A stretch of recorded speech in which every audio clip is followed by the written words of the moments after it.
Assalamualaikum warahmatullahi wabarakatuh. Bismillah, alhamdulillah, salatu wassalamu ala rasulillah wa ala alihi wa sahbihi wa kulli man tabi'ahu bi ihsanin ila yaumil qiyamah amma ba'da. Selamat pagi saya sampaikan kepada seluruh teman-teman mahasiswa Fakultas Usuluddin Adab dan Dakwah jurusan Bahasa dan Sastra Arab semester 5 baik BSA 5A maupun 5B yang saya banggakan. Alhamdulillah, kesempatan ini kita bisa bertemu melalui media online untuk mengawali perkuliahan kita di semester ini, yakni mata kuliah terjemah Indonesia Arab.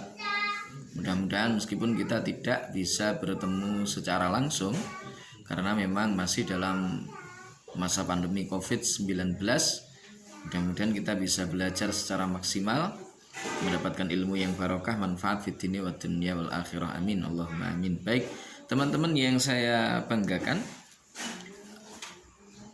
di dalam perkuliahan kita, yakni mata kuliah terjemah Indonesia Arab, perlu saya sampaikan kepada teman-teman bahwa di mata kuliah ini kita tidak akan banyak membicarakan atau mendiskusikan kaitannya dengan teori-teori penerjemahkan, karena saya yakin sebelumnya teman-teman sudah mendapatkan teori-teori penerjemahan dan teori atau terjemah yang mungkin sudah pernah teman-teman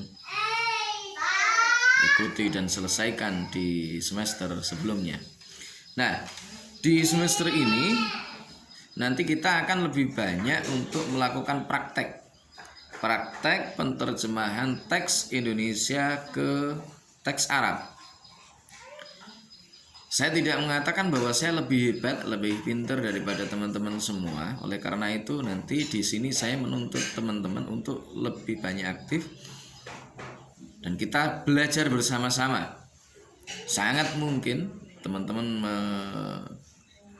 menemukan kekurangan-kekurangan pada diri saya, ataupun sebaliknya saya juga menemukan sedikit kesalahan yang ada dalam hasil terjemah dari teman-teman semuanya. Nah, oleh karena itu kita nanti saling melengkapi, saling belajar antara satu dengan yang lainnya. Nah, teknisnya nanti di pertemuan yang akan datang insya Allah sedikit akan saya sampaikan, akan saya singgung materi tentang teori terjemah. Sedikit saja, tidak perlu banyak, hanya beberapa menit saya sampaikan melalui akun YouTube ini mungkin. Kemudian di minggu yang akan datang nanti teman-teman praktek terjemah. Jadi saya akan berikan penugasan kepada teman-teman untuk menerjemahkan sebuah teks berbahasa Indonesia. Entah itu mungkin nanti adalah 1 halaman atau 10 halaman gitu ya, atau berapa. Nah, itu nanti yang harus teman-teman selesaikan semuanya, dan minggu depannya siapapun yang saya tunjuk siap untuk mempresentasikan. Apakah kemudian tidak ditentukan Pak siapa yang presentasi atau mungkin menampilkan hasil kinerjanya di minggu yang akan datang? Tidak akan saya tentukan. Saya mengharapkan semuanya setiap kali ada tugas dilaksanakan, dikerjakan, dan semua bersiap untuk bertanggung jawab di kedepannya, karena proses kegiatan terjemah Indonesia Arab ini memerlukan banyak latihan. Oleh sebab itu harapan saya semuanya bisa memaksimalkan waktunya masing-masing, yang tentunya nanti hasilnya akan kembali kepada teman-teman semuanya. Kemampuan teman-teman untuk menerjemahkan teks berbahasa Indonesia ke dalam bahasa Arab yang insya Allah nanti akan sangat membantu proses penyusunan tugas akhir kuliah untuk mendapatkan gelar sarjana, yakni dalam penyusunan skripsi teman-teman ke depannya. Persoalan yang paling sering ditemukan dalam proses penerjemahan itu adalah, apalagi teman-teman yang masih memulai untuk belajar menerjemah, itu adalah masalah terjebak dengan persoalan yang klasik, yaitu persoalan kebahasaan, tata bahasa. Kita seringkali menerjemahkan bahasa sumber ke dalam bahasa target atau bahasa sasaran dengan kaidah tata bahasa sumber. Itu seringkali terjadi. Misalkan saya menerjemahkan sebuah teks berbahasa Arab ke dalam bahasa Indonesia, misalkan laqad kana Muhammadun jahilan, misalkan. Ini kalau kita menerjemahkan ke dalam bahasa Indonesia, itu tentunya kita akan mengalami satu problematika. Mengapa? Karena kita temukan bahwa di situ ada dua huruf taukid yang terdapat dalam kata laqad itu. Lamnya lam qasam, kemudian ada qadnya, qad yang masuk ke dalam fi'il madhi bermakna at-tahqiq. Sehingga kalau kita mengartikan sesuai dengan leksikalnya, kita akan mengatakan sungguh-sungguh. Ya, laqad kana, terjebak lagi bahwa kana itu kalau dimaknani kana ono. Laqad kana yakti teman-teman ono so Muhammadun Muhammad. Misalkan iku jahilan wong kang bodoh sapa Muhammad, misalkan. Maka kita kadang-kadang terjemah sungguh-sungguh telah ada si Muhammad, seorang yang bodoh. Nah, misalkan ini kan rasanya kurang enak didengar, dirasakan di dalam hati. Dzauqul lughahnya itu akan terasa enggak ini. Tetapi di dalam bahasa Arab itu sangat mengena, justru itu seolah-olah meresap ke dalam hati. Mengapa? Ya karena dzauqul lughah di dalam bahasa Arab dengan bahasa Indonesia itu mungkin berbeda antara satu dengan yang lain. Sehingga kalau kita menerjemahkan laqad kana lakum fi Rasulillah, atau mungkin laqad kana Muhammadun jahilan, gitu ya. Kalau bahasa Indonesia yang tepat kan mungkin di situ sungguh Muhammad itu orang bodoh. Gitu aja. Tapi kalau kita terjebak dengan masalah inilah ini, atau kita misalkan menerjemahkan Indonesia ke dalam Arab, ke dalam bahasa Arab, sebagaimana mata kuliah kita hari ini, tentu itu juga akan terjadi persoalan-persoalan. Nggak akan seindah bahasa Arab yang sesungguhnya.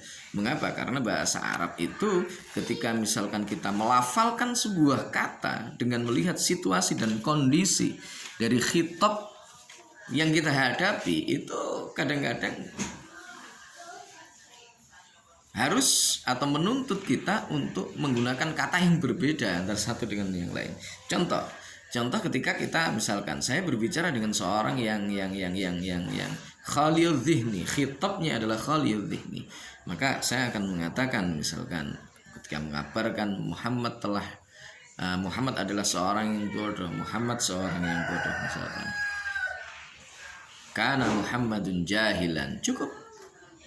Tetapi ketika khitab saya itu adalah mutahayyir, seorang yang masih dalam keraguan apakah benar si Muhammad itu adalah orang bodoh, maka saya harus menggunakan sebuah taukid. Tetapi taukid ini tidak wajib. Kenapa? Karena kondisinya adalah mutahayyir. Maka kalamnya itu kalau kita kenal ada kalam khitab, kalam tolabi. Sehingga saya akan mengatakan qad kana Muhammadun jahilan. Tetapi kemudian ada lagi, ternyata orang yang saya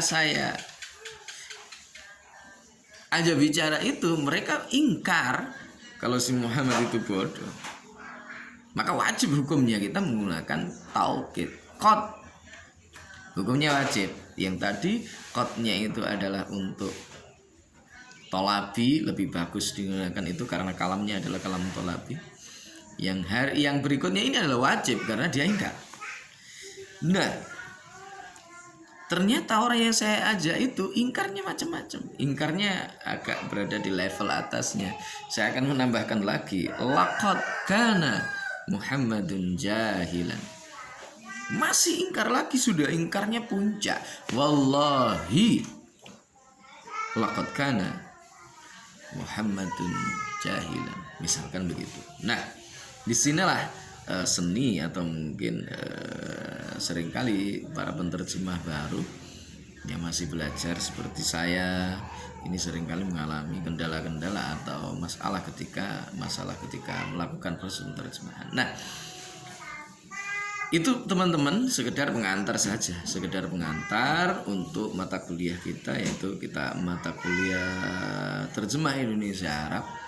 Dan saya sampaikan bahwa di semester ini nanti kita akan lebih banyak untuk melakukan latihan secara langsung untuk menerjemahkan teks Indonesia ke Arab, dan harapan saya teman-teman bisa memaksimalkan proses ini dengan sebaik-baiknya sehingga semuanya nanti akan kembali lagi kepada teman-teman, terutama ketika menyusun tugas akhir skripsinya untuk meraih gelar sarjana.